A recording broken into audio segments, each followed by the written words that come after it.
Okay, welcome to this session. We're going to look at three primary cooperative learning models, STAD, TGT, and Jigsaw, and also a number of Kagan strategies. Hopefully at the end of our session, you'll be able to synthesize the benefits of using cooperative learning to list several appropriate social skills that you could teach along with your academic objectives in using cooperative learning in your elementary, middle school, or secondary classroom. We'll also look at particular team recognitions that support positive interdependence and individual accountability, two of the mainstays of cooperative learning. And then 4, to explain the steps and the strategies employed in STAD, TGT, and Jigsaw.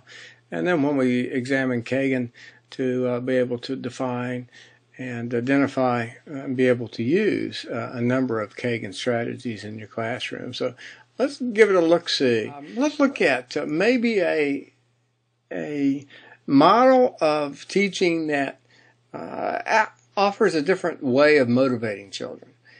So let's start with the question, what motivates most adolescent behavior? Now, typically, your answer would, in the elementary school, would be, well, they according to Piaget, are motivated by their caregivers. They want to please their teacher. And first, second graders, you'll see that they almost do anything the teacher asks. But as they get older, and especially as they move to middle school and secondary schools, that motivation, according to some psychologists, changes from the caregiver and the teacher to role models, to others, to their peers. And so what if you had a model that played upon peers, that played upon motivating children to do the best for their group? When I was a coach for a number of years, and I know that we spend a lot of time on team building, and what motivates a child to go to his driveway and to shoot 100 free throws so that he gets good at it? What if we had that in math or English writing? Or why can't we get kids to practice on their own? Well, sometimes it's a team concept, because I remember a number of times as I grew up, I would go to the free throw line by myself and pretend it's the last 2 seconds of the ball game, and there I am, one on one. I got to make both to win for my team. And so teaming and a team concept, I think, as many of the cooperative learning theorists propose, holds some major promise for our American classroom. In a serious note, that 6 things tend to happen when schools and classrooms adopt and consistently use cooperative learning as one of their bag of tools, instructional tools, throughout the year. One, kids tend to do better, and I think you will see that logically as we propose the 3 major models. Secondly, they think of themselves better, because here you're going to see where we do teach social skills, and those skills perhaps that are even more important sometimes than the academic objective. And then third, we found that attendance increases in schools. We find kids enjoying the classroom better. In fact, you'll hear many children oftentimes say, can we get in our groups? And it is a benefit, because school sometimes then is seen as a fun place to be. We've seen a decrease in absenteeism in numerous schools at significant levels. There's higher motivation to learn among kids, because now the pressure is away from competition, and as you see, as we looked at some of the positive interdependence techniques, the motivation is placed on pleasing other peers. And then there's greater respect among students. We've seen in the urban education a reduction in ethnic group altercations. And so a lot of benefits that are typically associated with using cooperative learning correctly. We're going to talk about Bob Slavin's work and then the Johnson brothers, who developed cooperative learning in the 90s and continues to develop over this next millennium decade. And a lot of good things have come from it, and we see entire schools using it and adapting it to meet their needs. But let's start with the definition. What is cooperative learning? Well, typically, Johnson & Johnson will define it as students working together in heterogeneous teams to learn material and to help others learn. Now let's break that up. What are the two ways in American education that we group children? Well, typically it is either heterogeneous or homogeneous. And homogeneous means we group them the same. That is, we put typically low-achieving children together and high-achieving children. Hetero means that we mix them. We have a mix of high and low-achieving and middle-achieving children into teams. And in fact, many of the theorists in cooperative learning believe that the most damaging thing that has been promoted on education over the last 50 years has been homogeneously grouping of kids. Because when it's done consistently throughout a long time period, one question is never really answered. If kids progress at their own rate, the question that you have to ask here is, when do you catch them up? That is, if they're always moving at a slower pace, when do you catch them up? When do you have a role model to see what it's like to be successful?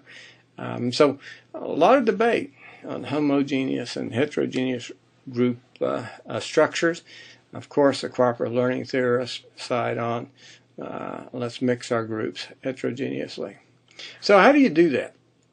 Well, let's say you have a class, you're a middle school or secondary teacher, and you take a class, and here at my class there on the right was my highest achieving child first, and my lowest achieving child last. It looks like Linda has a 99% average, and Kent has a 3 average. Hopefully you don't have too many Kents in your classroom.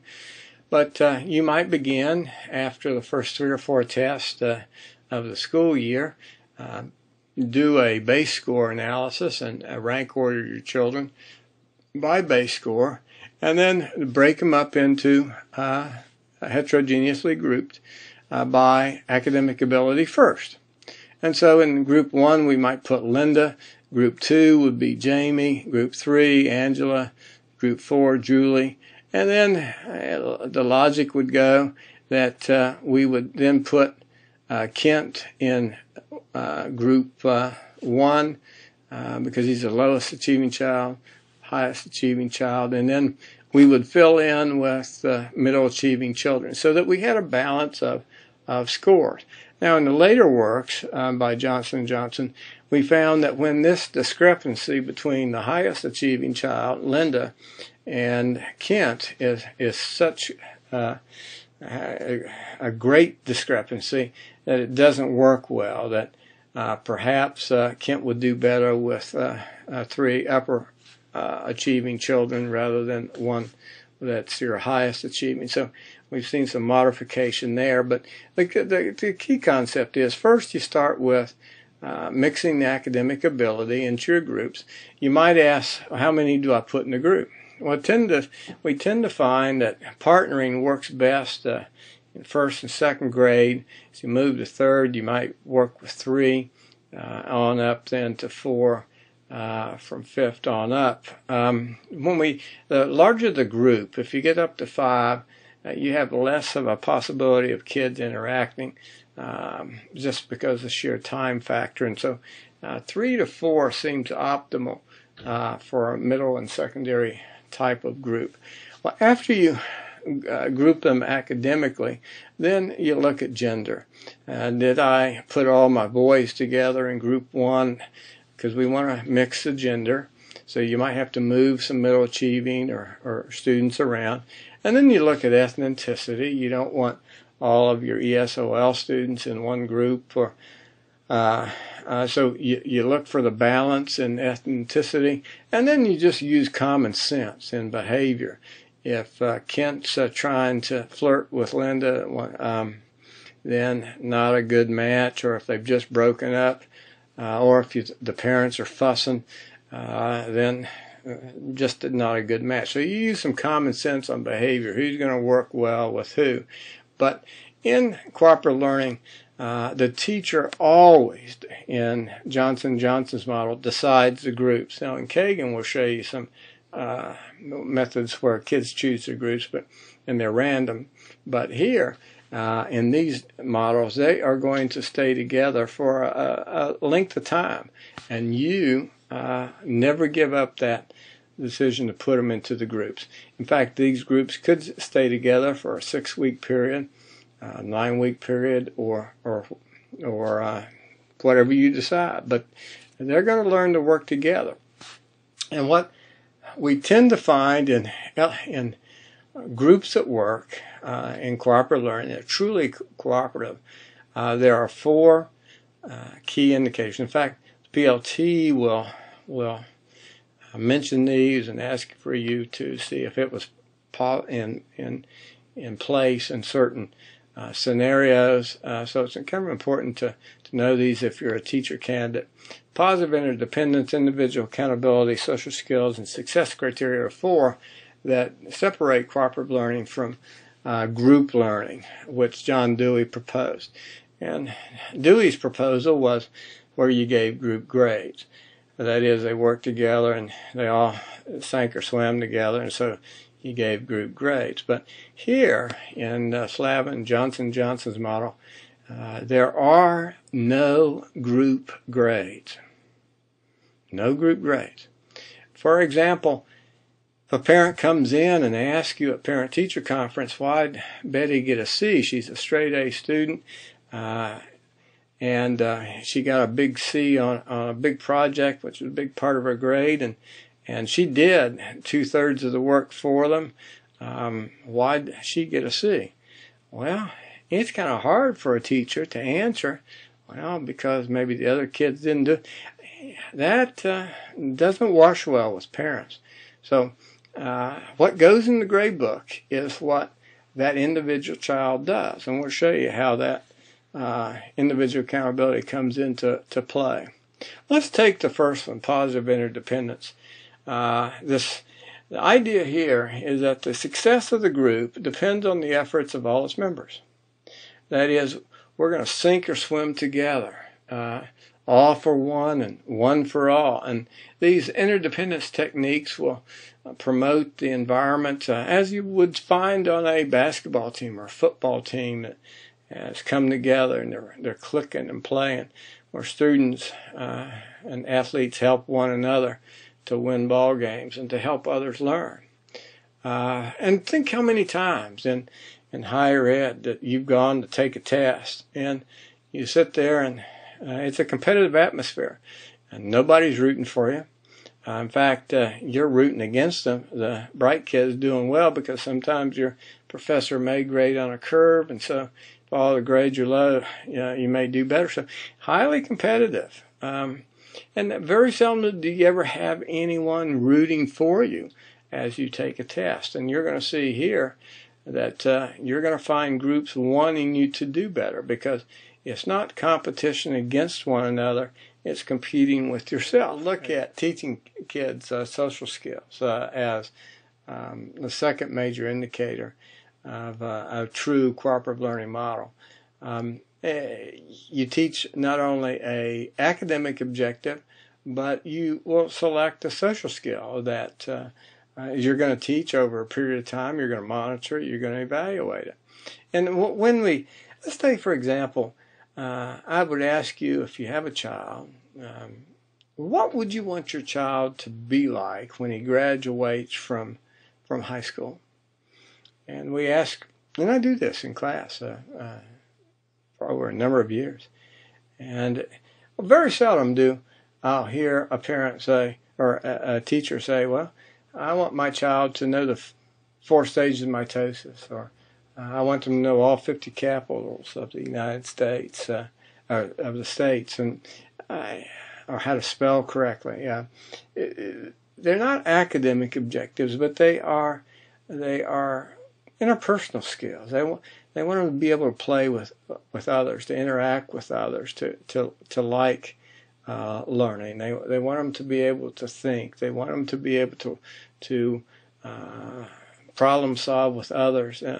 And it goes on, but they are the things sometimes that our curriculum does not teach. And when I ask teachers a lot of times who their favorite teacher was in their life and what they taught them, and the answers always sometimes come back as coaches.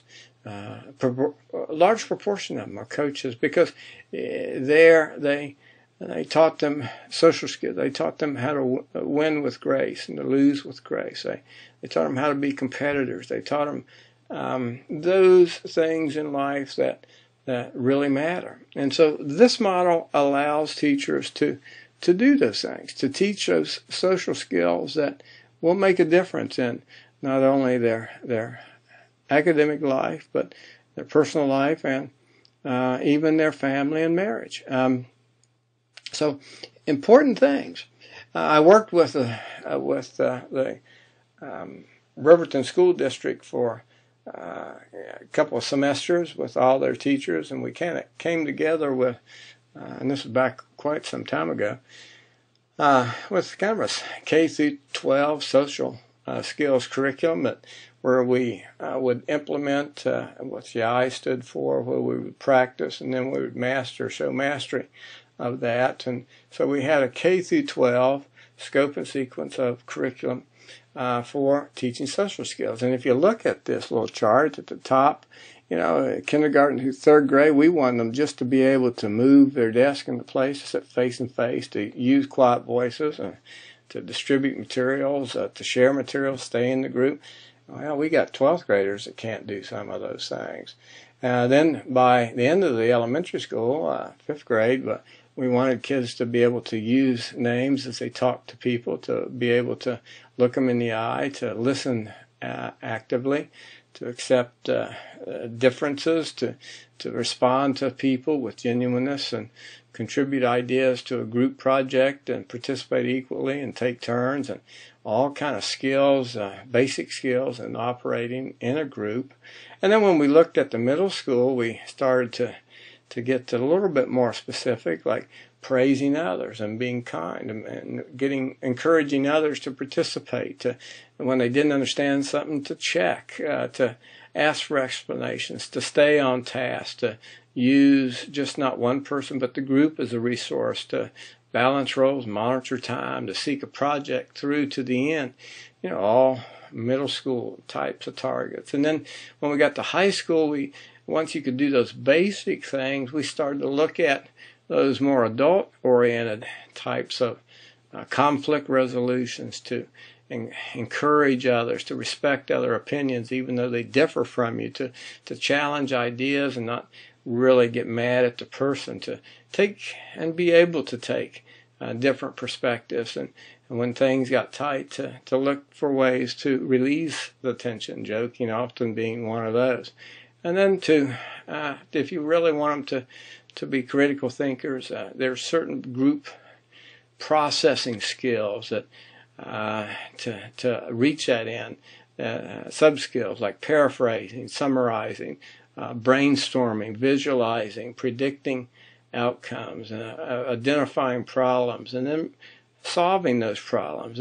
In critical thinking, you do more than just think about it. You prioritize. You can attribute certain answers to them. But you reach consensus, not by taking votes, but by bringing people aboard. So it was a very complicated yet simply and one-page curriculum to look at how we're going to introduce and practice and master so that all the teachers in that school district were going after the same set of social skills, what we wanted our kids to be like when they ended. Now, take any one of those social skills. You don't have to have a full curriculum, but let's take, for example, almost all of you would find that probably kids are not very good at being positive with others. That praising others is probably not the strongest point in most of your children.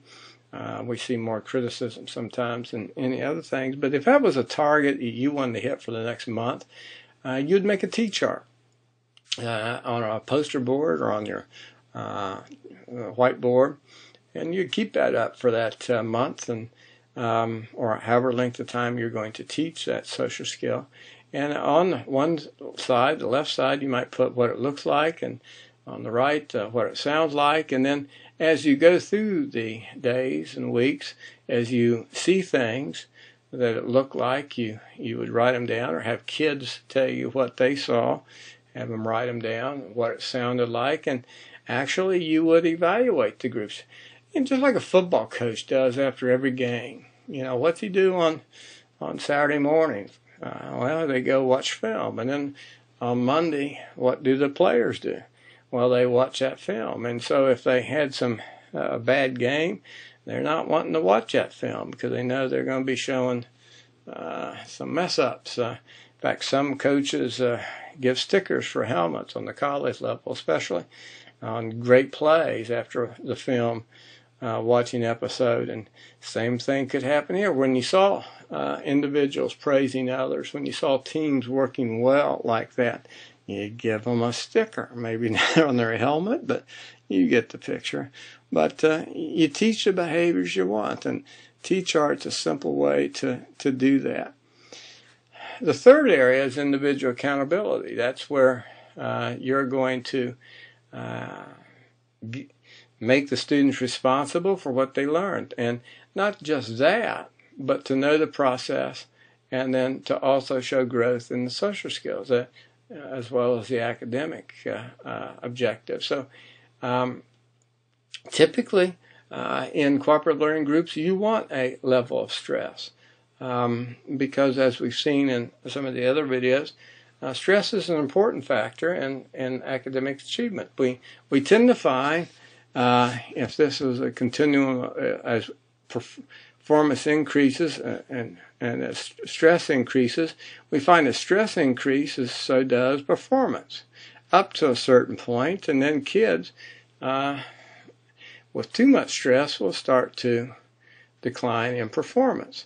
And so it's a teacher's job, just like a coach's job, to understand that and to monitor that level of stress so that you get optimal performance from your individual kids. We sometimes in education call that controlled floundering, giving them just enough information to get them going so stress develops and they start working hard to get there, and help them when they need help, but you don't spoon feed them. And individual accountability is a simple concept. There are no group grades.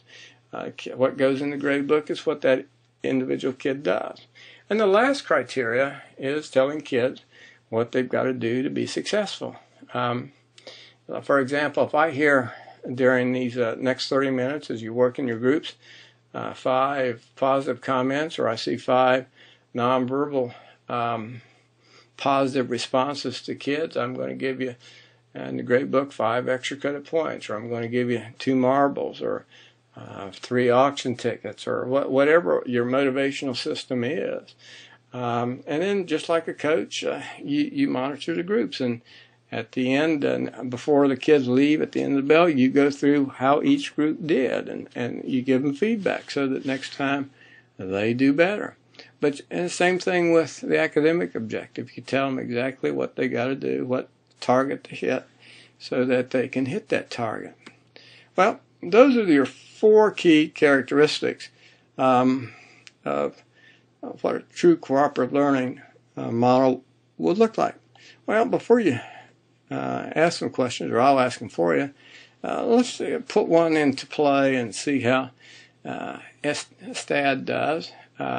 That's a Johnson & Johnson model, and it's called Student Teams Achievement Divisions, and it has 4 phases where you teach something, then you have a team study, then you give them a test, and you have then a team recognition.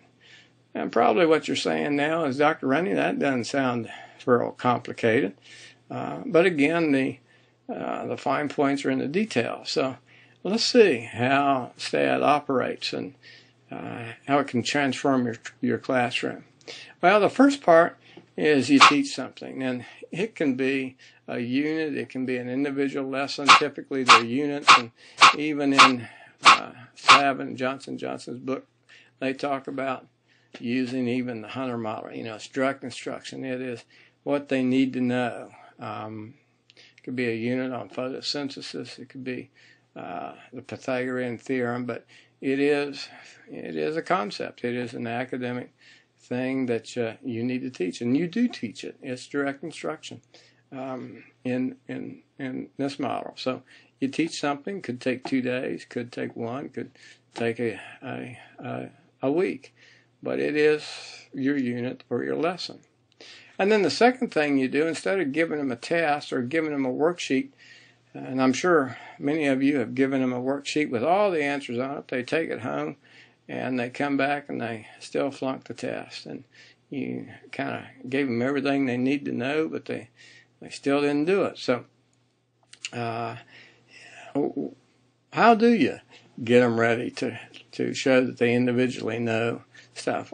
Well, here you're going to have a team study, and you've already put the kids in groups. They know that they're going to stay together for a number of weeks, and so you're going to establish, as you establish a cooperative learning classroom, some specific rules would be the first thing I would suggest.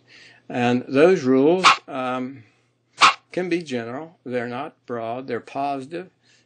Students have the responsibility that all students learn the material. That is, when you're in your group, you have the responsibility not that you just learn it, but all 4 of those people in your group, even Kent, our lowest achieving child. And no one's finished until all the teammates have mastered the material. That sometimes could be hard, because again, you got Kent with a 3% average, and he may take more time, and so you have 1 or 2 maybe you have to teach him and provide more repetition than others. But a third one is you ask all teammates for help before asking the teacher, and love to have a little rule in that all 4 hands have to go up before I, as a teacher, would come and answer any questions, because that would show that nobody in that group knows that you're building interdependence with them. And so if nobody knows, I come and answer. So all 4 hands have to go up. And then you teach them to use their quiet voices. One of the biggest fears of most teachers as they embark upon cooperative learning, they lose control. And here you do lose control. It's not like a Hunter model where you have direct control over everything that's going on. Here, you've put them on the clock, and you've given them 20 minutes or so to review. But sometimes you worry that the principal is going to hear that loud noise that's coming from your classroom. Well, you train them to use your quiet voices, and it can be done in a number of different ways. We've got some great stoplights that you can buy that are more noise meters, and once it gets up, then you can set the noise meter, and once it turns to yellow, it means they got to get quiet. If it goes to red, then you bring it to a halt, and that's it. But you can do the same thing by training them to, let's say, count to 20. At the first day you go over your rules, and as they count, as it gets to the level that you can accept, you kind of cut them off, and you get them to memorize that. And once they reach that level, you might have a bell system, you might have a train whistle, you might have a light, you might raise your hand. One of the great management techniques is your hand goes up, and then kids are trained to raise their hand, and so as it gets quieter and quieter, more hands start going up until they're all up, and then you have to get them to get quieter. But you teach the behavior you want, but you train and have specific rules that you want your kids to follow. And then those are posted just like your regular rules.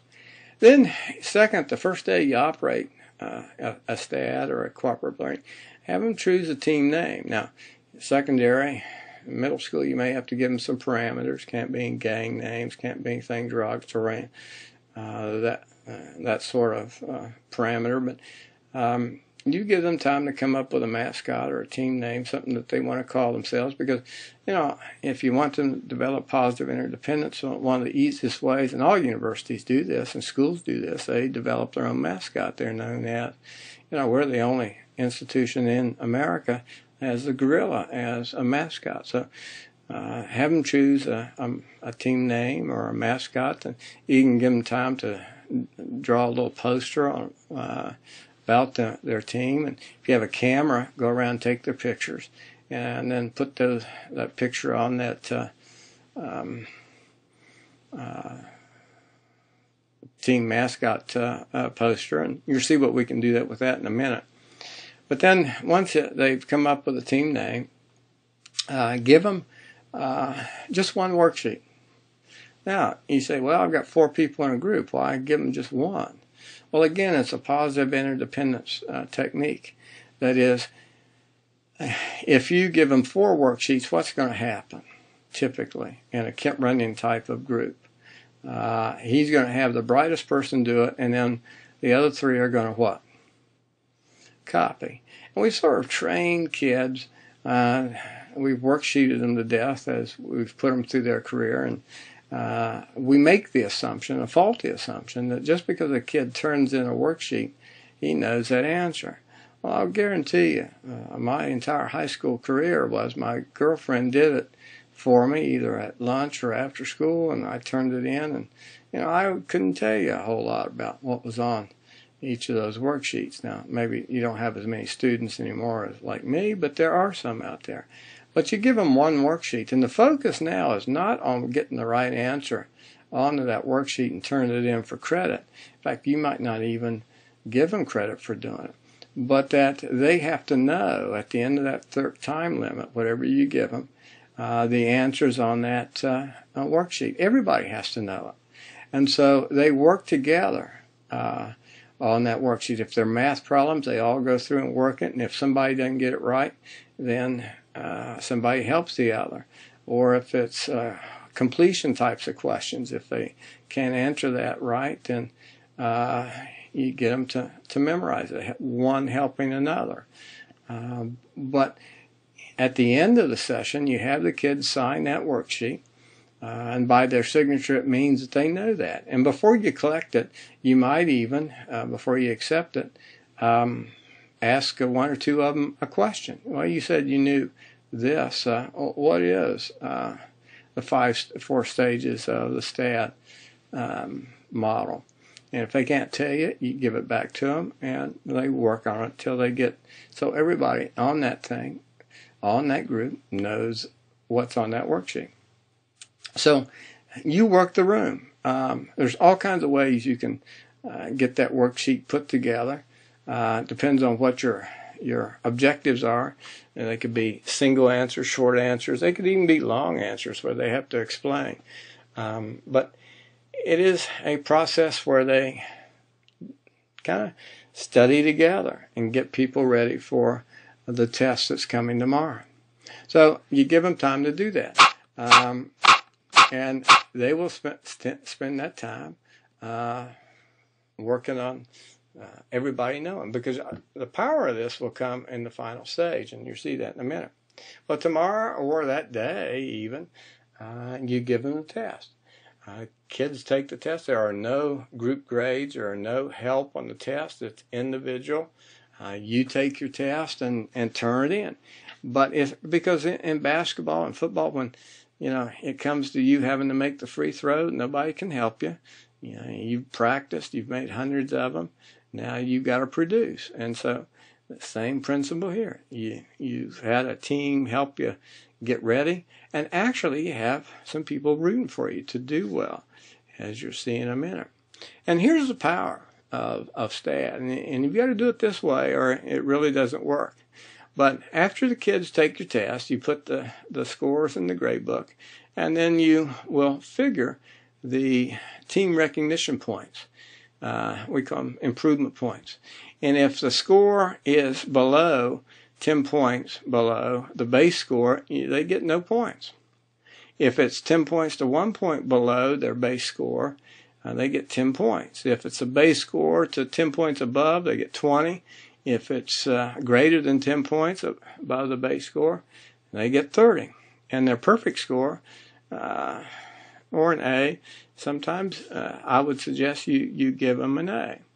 Well, let's see how it operated in that group we picked with Linda and Kent. Linda had a base score of 99, but yet she took the quiz, the test, and she got a 98. So based on that chart, how many points would Linda win for her team? Well, she wins 10 points. She's our highest achieving child. Well, Todd, he's a middle achieving. He's got a 75 average, and so he scores 79. How many does he win? He's 10 points he's base score 10 points above, so he wins 20. Debbie, she improved 11 points from 60 to 71, so she won 30 points. And look at old Kent. Now, doggone it, he's got a 3 average. He got a 23. Well, he still flunked. But what did he do? Did he improve? He improved by more than 20 points, or 20 points, so he got 30 points. So when you add 10, 20, 30, and 30 up, and then divide by 4, your team average was 22.5. And so based on this little chart, 22.5 would earn them a Great Team Award. And typically in all of these models of Slavin, Johnson, you give Good Team, Great Team, and Super Team Awards after the activity. And so, in graduate school, if you're taking this class, I would give you a certificate of merit on your final exam based on how you did. And if you didn't do anything, now don't do this, but I have a thanks for nothing award. Now, don't practice what I do, but you're based on Good Team, Great Team, and Super Team Awards. If you score below 14, then your group got nothing. And what you do, if you can decide what a Good Team, a Great Team Award would be. I had one teacher who, if they won a Super Team Award, they got to bring snacks in the next day, and he was worried about, or for the next week, till the next test, the super teams got to eat, and he was worried about them spilling, leaving stuff behind. So one of the rules he implemented was, if you leave any behind, trash, or you spill something on the floor, your privileges as a group are taken away. So, they maintained that environment, and it wasn't a problem for them. They could be almost any sort of reward you want to give them for Good Team, Great Team, Super Team Award. It could be any of these listed here, or as you find in the book in Classroom Management in that chapter. Had a great system in Nemeda Junior High one year, where the science teacher, after the kids came back the next day from taking their test, remember they made a mascot, and they made a poster, and then they put took their picture and put the picture on the poster. And so when they came in outside on the hallway, he had above on the hallway, Good Team, Great Team, Super Team. So if they came in, they could find where their group was. He'd just paste or tape the good teams up together, great teams and super teams, so they could see as they came in as special recognition. So it depends on the age of your child, the type of subject that you're giving, but your reward system could be something as simple as a certificate to privileges given at specific times. So STAD, now think about the questions here. Questions are, well, many that are asked before, well, what if I have a child that doesn't want to participate? just doesn't want to work in that group. Well, one of the best ways to handle this typically is to tell them, okay, if you don't want to participate in your group, then when it comes to the STAD time, you study by yourself. That's fine. You don't have to work with others. But then when it comes to the reward time, does he get a super team, great team award? No. And I'll almost guarantee you that as these rewards are given out the next time, the kid will participate in the activities. The second question is, well, you kind of penalized the straight A student. She got the least amount of points, 10 points, but she still made an A. Well, again, this is all based on improvement. And if you want to, one of the modifications is you can give all 30 points to anybody that gets 100 or gets an A. And that kind of protects that A student because he really can't have a possibility of improving more than 10 points. But the power of it, look who won the most points for their group. It's your two lowest achieving children. Ken only had to improve by, a couple. He didn't have to show great improvement. And so there's motivation for those others to work with him to get him to show improvement. So finally, Ken has somebody going into a test that is rooting for him to do well, that wants to help him to do well. It works. And the third question oftentimes you're asked, who are your biggest complainers about this? Well, chances are you're A students. My daughter didn't like cooperative learning. She never made a B in her life. She was a straight A student. She could get this done. She didn't need a review. She knew all of the stuff already. But it was my daughter that needed this, to work with people that didn't get it as quickly as she can. Because now she's an ER nurse, and she works with others. Sometimes she'll find in confidence, and she still has a tough time dealing with it, but she needs to work with people of different abilities in life. And just because she can get the answer didn't mean she was learning the social skills. So it works on multiple levels. Well, the TGT is another variation of STAD.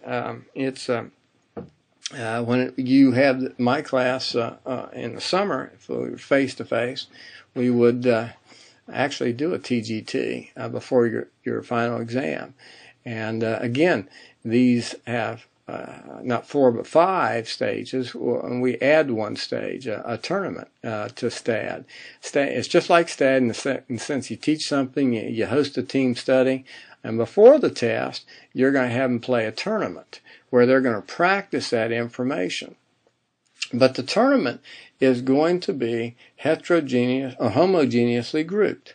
You're going to put the high-achieving children with the highest averages together at tournament table 1.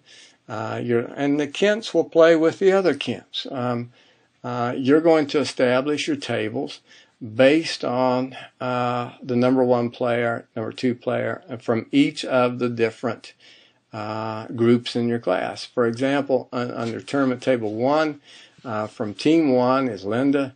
From team 2, the highest achieving child, Jamie, and from team 3, it's Angela. And look at Kent. Now, he has 3 average, but he's playing with Keith, who has a 7 average, and Debbie with, I can't read it, but 8 average, and so they're playing together. So you're going to homogeneously group your kids. It's like wrestling. You're not going to put your heaviest kid with your smallest kid. You're going to match your weights and match your performance levels as you begin the teams, games, and tournaments.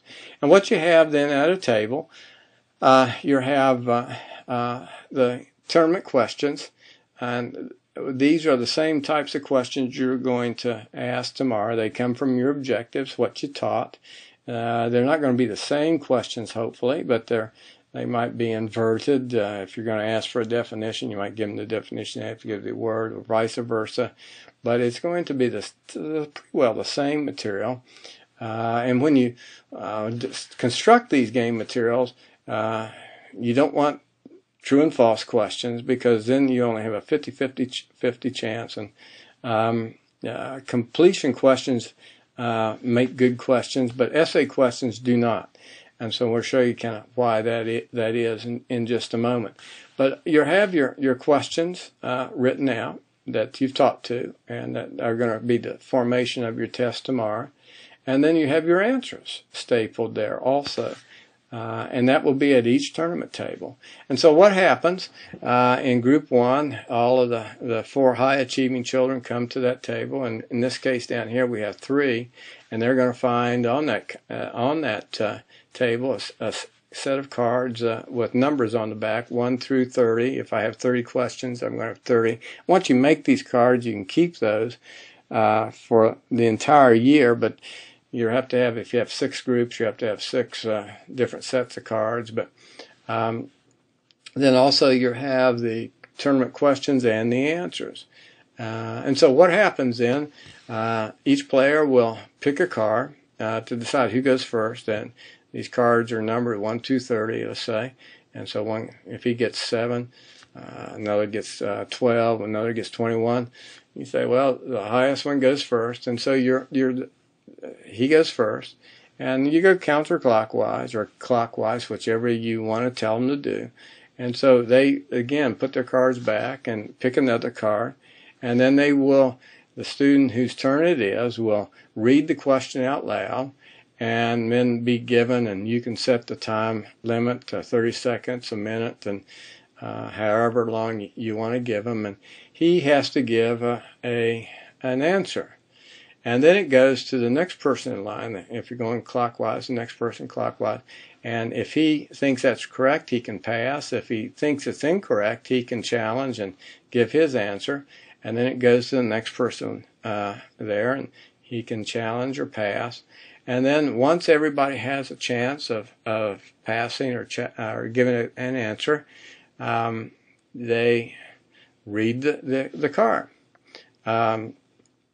And read the answer, and those are stapled to the back, and whoever gets the answer gets the card first in order. If the first person got it right, he gets the card, and it doesn't matter if the other 2 were correct. Whoever was in line first gets the card. Sometimes you may have some controversy. And so you have all 3 raise their hand, and you come and you may have to serve as the final judge in the tournament. But you play that for however long, 20 minutes, half an hour. I'll guarantee you it goes fast because they've been studying for this. They had a STAD review for this game, and their entire game is to win as many cards for their group as they can. And so you play, and it goes fast. And a lot of times they will help one another, and you want to kind of keep that from happening. But you count them down, and within a minute of the time ending, or 2 minutes, you tell them to get to the last person so that you have an equal number of turns. And then you have them count their cards.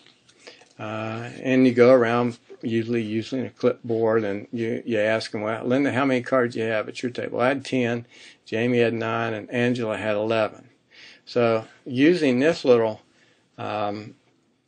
chart, and you have to use this chart, because if you make up your own, it just doesn't work. But it's a 3-player game, so we look there, and the winner, we have no ties, so we look for no ties. So Linda gets 60 points, Jamie gets 40, gets 20, and Angela gets 40, because you got a first place, second place, third place. If you all tie, then you get all 40 points. You get the drift? But you have to tally up those things. And then once you've got your tournament table groups tallied, you go back to your individual group, because remember, Linda's in group 1, so we carry that 40 there. And Ted won his group. He got 60. Yep, Debbie, man, she lost. She got 20. But Kent, hey, Kent got 60. He beat his other 2 or 3 individuals. So hey, he comes back a winner. So yeah, you divide by 4 since we got 4 individuals, and it equals a 45. And using this little chart, since I got 45, it's a great team award. And again, then you would give good team, great team, super team certificates, or whatever award you want to give them. In graduate school, I make a big deal about this, and we have a great time as I give out little certificates for the good team, great team, super team award. And what I typically find are students working to help one another learn, because this is your test material. And yeah, after playing this game, you will know if you know this stuff, if you need to study. And the motivation, look, most kids won't study for a test because, it's their individual grade. But if I know I've got to go back and win something for my group, I don't want to go back with no points, with no cards. And the biggest fear is you're not going to have any cards. And so we tend to find kids will work harder when they know that they don't want to let their team down. And you've got the kids working with other kids to make sure they understand that material. So it's a powerful method. And Kent, and look at this also, Kent does not have to stay in that bottom group. That is, he's down here, but he won. So this next time, he's going to move up to team 4, and the loser in that tournament table is going to move down to the lowest achieving group. And the winner of that will move up. It could be that Kent, if he continues to be a winner, he could be in tournament table 1. You have a chance to move up. And that's a great motivation for some kids, knowing that you're going to win or lose and being bumped down. And that's competition. It is a kind of a fun competition because it doesn't go in the grade book. These awards are based on extras that you give. But then tomorrow you give your test, and can you see where your kid is going to be better at knowing that information because he played a game with it. It works, and we can go all the way down to 2nd, 3rd grade using this. My wife in 5th grade uses it all the time, and the kids love it. But it is harder work. And the questions you're going to ask is, well, does it take time? And yes, it does. Because look at what you have to do. You have to work, a review sheet so they can work to know that information.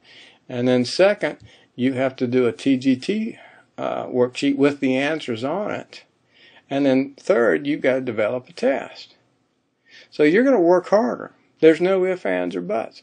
But I'll guarantee you, can you see why there's going to be higher achievement? Because kids are going to find a different level of motivation, and you're going to play with that information a lot more than they typically do with a worksheet going home.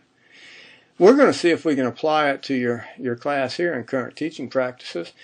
You'll find there on your lesson page the course exam review sheet, and as you go through the different chapters, they are all based on the objectives of the course as we go through. For example, the first objective of our course is to synthesize the history of effective teaching research. Well, that's a cognitive level type of objective, so it's going to be on your test. And so the very first thing we want you to find out, could you very briefly synthesize the history of effective teaching research and work together as a class. Put up your answers together on a blog or a wiki, or I'll set up a discussion page so that you can each add your answers, so you don't have to all do it yourself. Now, there'll be some individuals that may want to do it themselves, but make your cheat sheet, because this is what you're going to be asked for your final. We're going to tell you what target to hit, and you're going to hit that target. So as you go through the course, and good OBE course writing construction is, you start with the end in mind. You write your tests first and what you want them to be able to know and to do and to believe, and then you work backwards to get people there. And so this is the cognitive level types of things. The application levels are the things you're going to do to apply it to your classroom. and the effective are measured in some of your essay questions, that responses that we ask you on situations. So we're going to kind of do a STAD. So what questions do you have? You get a work harder? Yes. What if the kid doesn't want to participate? Well, again, you set him aside, and he just works on his own. And as kids are laughing and playing and having a good time, I'll guarantee if you want to come back. What if 2 or 3 kids come up to your group and say, "We don't want Bobby in our group"? Well, that's a tough one to handle, but you use, again, professional judgment to talk about, well, we're working on a lot of social skills to learn how to work together. And sometimes it might take some individual counseling for several people, but it could be a lesson that will be well learned later in life there. So TGT. And another question you might ask, well, doesn't it embarrass the child to be in the last group? Well, does he have to stay at the last group? No. And kids know a lot of time who does what, and they can work hard to get there. And typically that's, especially in elementary school, not a big problem. Let's look at Jigsaw, the third method. Here is where you get kids to teach one another, and sometimes the best teachers are kids themselves. But typically in the Jigsaw model, you have kind of 2 variations, but the first one, you have the kids read the material and just an overview of it. And then once they know the big picture, they may not know a lot of the trees or details yet, they will select from their group, if they're in groups of 4, that you've, again, had for the last 6 weeks. Let's say if you're doing one on the 4 branches of the government. You have the legislature, executive, and judicial, and then political parties you might put in, since your chapters are about that. So you might have 4 expert group topics, where on the table you would have another study guide for kids who are going to become experts and expand the material beyond the textbook. But they would select what they want to go to, and so that group then divides up, and each person goes to an expert group. And there they meet, they research, they could be going to the library, they learn the material, and then they discuss how they could best teach it to their class. But you have to have some sort of guide for them to follow, and that's a key. But they can spend a couple of days sometimes doing the research to go beyond the topic. You could even have them come up with 10 test questions that would make good questions for the test. And then the kids, once they become an expert in that area, they go back to their group and they teach their topics to their teammates. And the Lindas of the world will do it real well. And you'd be surprised. Sometimes the Kents of the world have never been asked to teach another. And when you get that responsibility that they know that you're going to be depending on him to teach something, high probability that he will take it seriously and do it. It could be that the first couple of times you do this, you run a team study before you give the test. And then once you find that it's working, might skip the team study, just like you did with or you could even throw in a TGT. But once kids have taught the kids the materials, and you review it maybe, you give them the test, and kids take their individual test. And then the team recognition is exactly like how we figured it in STAD, and you give them the improvement points based on how they did on the test, and then recognize them the next day as they come in. So it's kids teaching kids. Works well, especially in middle school and in high school. If you want some websites, our book has several places you can go, but there are a number of places that have these types of units already developed for you. Well, what do you think? For the Kagan strategies, look at the next video in the module.